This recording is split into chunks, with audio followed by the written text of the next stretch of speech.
Magandang umaga po kapamilya. Ako po si Father J-Boy at tayo na po at magkapet pandasal. Meron akong kwento. Takot si Jeremy sa dilim, kaya tinawag niya ang kanyang nanay. Sabi ni Mami Luisa, "Huwag kang matakot sa dilim, anak. Lagi mong alalahaning laging naririto ang Diyos." Sagot ni Jeremy, "Opo, alam kong sinasama na ako ni Papa Jesus, but I need someone with skin." Totoo ang sinabi ni Jeremy. Kailangan nating lahat ang isang taong may katawan, someone with skin, na magpaparamdam ng pagmamahal sa atin.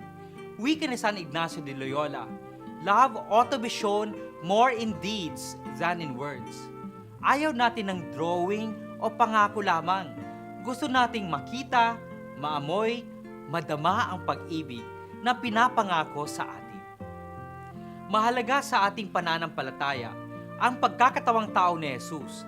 Alam nating malalapitan si Jesus dahil naramdaman niya ang pagkabigo at naranasan niya ang dinadala ng bawat tao. Kaya kahit alam nating naririto ang Diyos, oo nga, totoo yan, kailangan pa ring dalawin ang may sakit, painumin ang mga nauuhaw, at pakainin ang mga nagugutom. Pagdasal po natin na makita natin ang Diyos sa ating praktikal na buhay. Magandang umaga po.